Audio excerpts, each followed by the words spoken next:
guys hear us? Going today? Yeah, no, I'm saying, yeah, today. What are we doing? Yeah, we can hear you. I haven't got a text at all. Perfect. Appreciate it. All right, you're gonna tell me at some point. Recording in progress.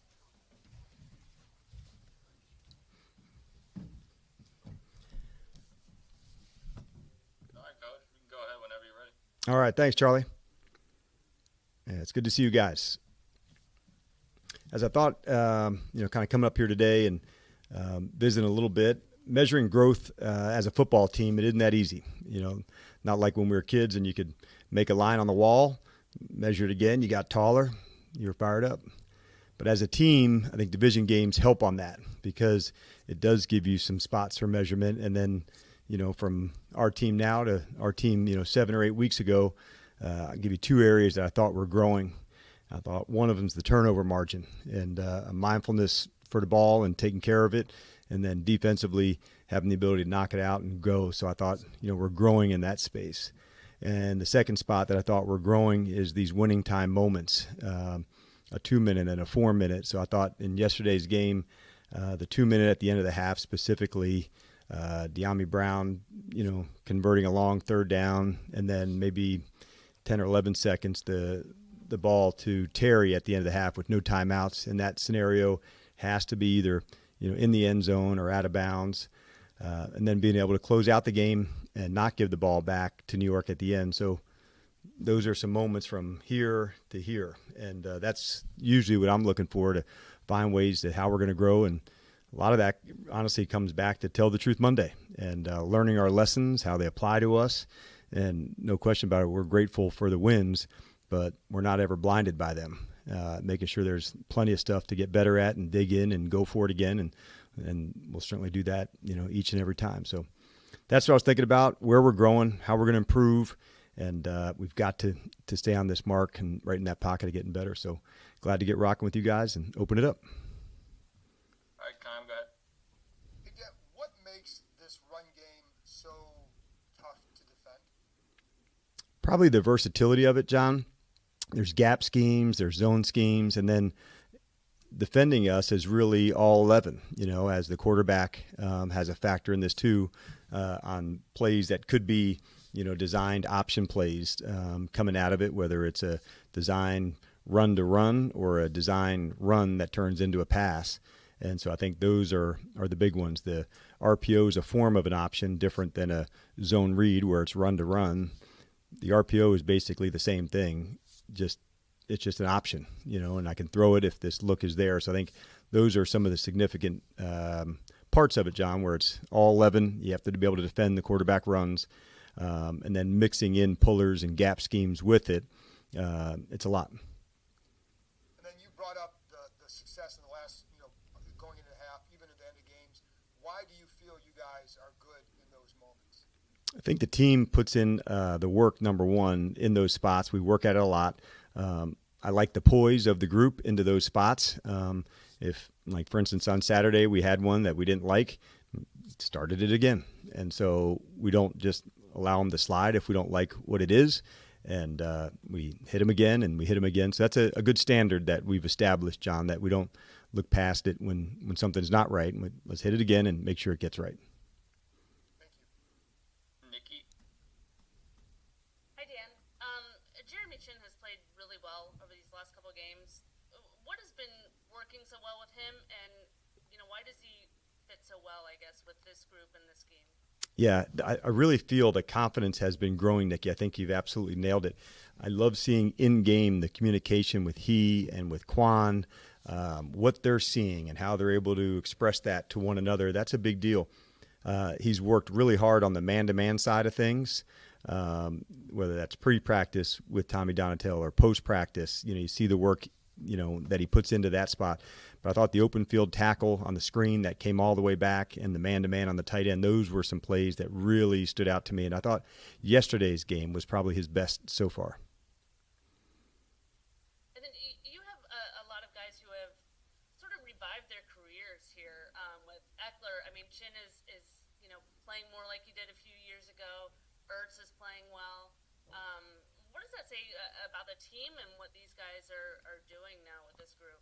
I really think it speaks to the players about their willingness to kind of go to that space to get better and dig in for it. And one of the things from the coaching side here, we want to make sure we can feature the players of the things they do best and then find those roles of how we do that.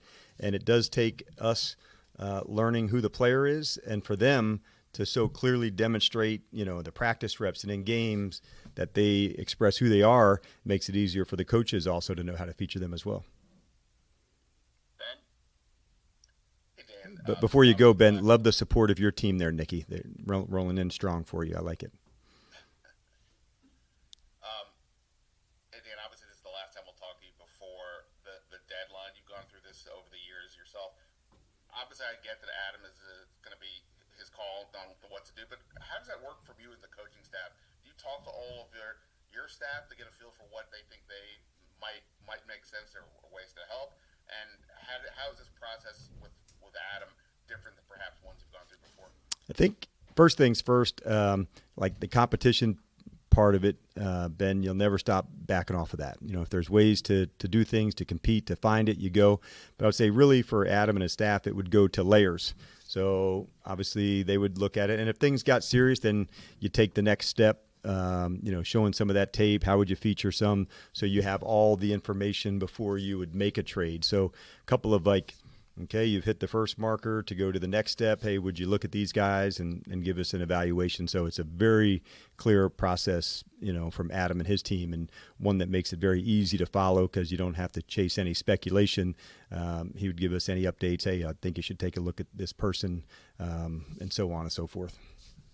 And then in terms of the specific moment in time, you guys didn't use Emmanuel Forbes in the game yesterday. I don't know what that means for the game plan or just where he's kind of at with you guys. You also have a little bit banged up on the defensive line in general. Or those areas that perhaps warrant a little more attention, whether it is to make a trade or just finding some more help along the way here?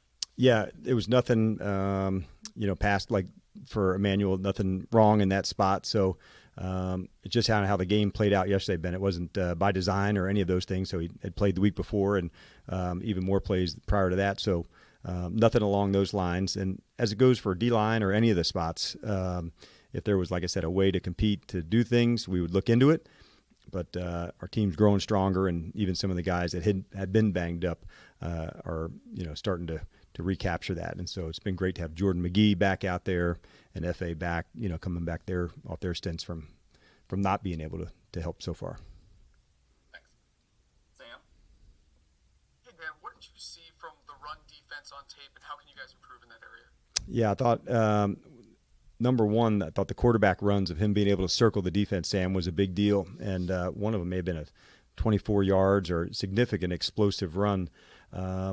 And then past that, I didn't feel like the tackling was off base, but the explosive ones are the ones that can really change the course of the game. And we had one against Chicago, and then the explosive run from yesterday. And you don't get to say, except for this and this, it was on point. So I think more than anything, making sure whatever the look is, whatever the run is, that you're able to nail that piece down. And so that's where I thought, we missed the mark in this game. Where does that winning time messaging come from? Is this something you've used before, and how do you make that concrete for the guys and really embed it in their heads? We try to keep it as relevant as we can. So there's usually maybe 4 times a week, Sam, that we do something that may come up. So could be in a walkthrough on a Wednesday. Thursday usually includes some type of 2-minute at the end of the game. We do some more on Friday at the end of practice, and then Saturday some more. So much like you would have a practice scripted that has offensive periods, defensive periods, special teams, we also weave in those winning time moments. 6 seconds with no timeouts, 12 seconds with a timeout, a 2-minute at the end of the game where you have to kick a field goal, a 2-minute at the end of the game where you're down 8. So those are ones that we spend a lot of time on. Might be a scenario where you onside kicks, Hail Mary throws, defending them, running them. So there's a long list of things to work through, and you can't work through every single one every week, but you do keep it as part of the rotation to say, if this comes up, what are we going to do? If this comes up, and we love studying each week what happens around the league, and Dave Gardy shows a lot of those clips Fridays that also include officiating. What is our crew that we're playing against? What tendencies might they have? What are some things that we saw around the league that are really important? And that's where we just try to teach, man, as much as we can. Hi, Dan. Over the last several weeks, the players and their answers to a lot of our questions, the word brotherhood comes up almost all the time. You use the word brotherhood, and I'm curious because it's a word, but there's a lot of layers to that word brotherhood. Can you kind of expand on that? What is brotherhood in the Commanders locker room? Yeah, it would have to be, Scott, that the ability to play for something bigger than yourself, and knowing that your skills can get you to a certain level, but there's a whole nother spot to tap into if you're doing it for the guy who's right next to you. And a lot of people would say, well, that's not possible in pro ball. And I would tend to disagree with them, and all the connection that can happen. It's really important, but you have to also live that every day. It's not something that just comes up on a Sunday. It's all the way through the week, the practicing, the communication. And there's a lot of examples that I see, Scott, during the week. I saw it as an example this week with Chris Rodriguez following an example of J-Mac. And he's helped him get better in his preparation, and that's his way of paying it forward to the next one. That's brotherhood. Chris was ready to step in and play over the last month. He's been preparing. He saw an example of what that looked like from a teammate and kept him going into that space. So there's small examples like that that feed into it, and I see random acts of brotherhood on a regular basis here, but you do have to watch for it. You have to acknowledge it and make sure when those moments happen that you talk about it. Along those words of brotherhood is chemistry, and this team has that, right? They're playing well. Everybody's on the same page. So when it comes to the trade deadline, how do you find that balance of, hey, this group has chemistry, they're all on the same page. Why do you want to disrupt that by maybe bringing in another individual? What is that balance? At the core of the program, it's led through competition and trying to compete to become as good as we can be. And so everybody's fully aware of that as well. All decisions aren't easy. You have to find out the balance and what's best for the team, but that's really where it starts. What's best for the team, Scott? If you stay true to that, even in the most difficult of questions or chemistry as you're speaking towards, you always keep that in mind. So it's a factor for sure, but at the end of it, it's still about competing. Thank you. Andy? Hey there, good afternoon, Coach. I know it can never be easy to have conversations, probably like the one you had yesterday with Brian Robinson Jr., when you all determined that he would be inactive for the game. So kind of what goes into your preparation in having that conversation with the player? You're right, Candy, and it's not easy. And kind of the phrase I told him yesterday, we're going to choose the more difficult right over the easier wrong. And there's a lot of season for him to play. And when you have an injury, to your lower body as a running back, that's the locomotive, man, whether it's calf or quads or hamstrings or glute, like that's what makes you unique. And if you're feeling that signal that's just not coming back as quickly as we thought it would, then that's the more difficult right. And we didn't want to put him into a space that he could be vulnerable to get it, injured. And we thought if that's the smart play here, is even though it's not the easy one. And right now the team is sitting at 7-2, and with that comes a world-class coaching staff is how the coaching staff has been phrased since everyone came together earlier this calendar year. So what can you say about your coaching staff and what they've done to work together to get the team to 7-2? Yeah, and I think I'll speak back to maybe a word that Scott had just brought up. It's brotherhood, and there's a space for that too, to be the best functioning staff that we can, and that's a huge goal to take on. So can we be the best functioning staff in the NFL? There has a lot of support and a lot of communication with one another. And just like in a locker room with a team, a lot of alphas who have a lot of opinion, well, it's no different on a coaching staff. And so finding that narrative together, doing what's best for the team, and those are things that we talk about. If we're looking from the players, then that also we have to be that. And these players are like, they get it. And they've been BS'd a lot, Candy, through their careers by coming up, high school, recruiting, et cetera. So, like, they have a pretty good BS filter, and they know when somebody's not real and honest. And if you can make players better, that's a really powerful thing. And that is right at the core of what we do as a coaching staff, to say, can Dan Quinn or Cliff Kingsbury or Joe Witt or Larry Izzo, Brian Johnson, can they make me better? And it takes time to prove that, and earn trust with one another. But that's what I'm looking for from that group, to never back off of that. And the coaches are a very big piece to this connection. Thanks, Coach. All right. Have a good day. Hey, Dan, you've been involved in the NFL for a number of years. What has changed around the league that the trade deadline has become such a big event now, when it used to just really be pretty quiet and sleepy? Yeah, good point. 24/7 sports news cycles, man.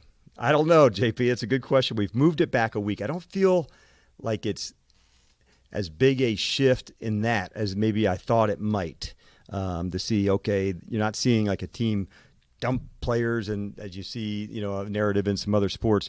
But what I do see and feel is maybe, teams really competing, thinking our league is built so closely and designed with parity in mind. So if you can make a move to change your roster or think this player would really add value, I think, Sam, that's the biggest difference. What are we seeing that could be a slight shift, a slight advantage for one team, and being aggressive into that spot? Donna? Thanks. Hi, Coach. Could you talk a little bit on the offensive line? Have they surprised you at this point, 9 games in, of how they're just clicking and gelling together? I'm not going to use surprised. I may shake my head with a smile and say that's it, because I've loved the work ethic and the connection at that position, their ability to communicate to one another. If you had been on the sideline and you could have heard Allegretti, the way he's communicating to his left to Coleman and to his right to Biotic, he brings that kind of energy and communication. You can't help but get better playing next to somebody like that. So we make it challenging run game, pass protection, play passes. So there's a lot on the guys, and then throw a tempo and an up-speed fashion to that. They're tough. They're competitive. They really can finish. So to see them really kind of raising their level together, Donna, I think that's what makes a good offensive line good. It's not one player, but when you're good as a group. And that kind of toughness and finish that they're displaying, it's a big deal, because like yesterday, to leave a game against the team that's leading in sacks and have good protection, and I thought it was smart game plan by Cliff and the guys, knowing when to chip and why to do that based on who the opponent is. It's not always easy to do that, but to see those guys staying connected and doing it, that was cool. Could you talk a little bit on Brandon Coleman, because he was just getting back and he went up against one of the best defensive players, and he really just dominated there too. He really played well on Sunday. Could you talk a little bit on him being back? Yes, and you guys have heard us in the excitement with Brandon. So early on, it made sense where there was some splitting of time, where he missed time to gain those reps back and gain confidence to do that. He's very rarely repeats the same mistake, and I think that's the mark of a player that can have self-awareness to how to get better. And he really trusts that work that he puts in to go, and you'll see him before practice. You'll see him after practice to get back. So last week, missing the game gives you perspective. What do I need to hit on? And then going into this one with extra reps to go, I love that he had, right to the right of him, of Allegretti communicating with him the entire time. So good to see him get all the reps and really, finish it out. Thanks. All right, guys. Sorry, we're crunched for time, so we're gonna end here. Thanks, Coach. Come on, Charlie. All right, you guys have a good one.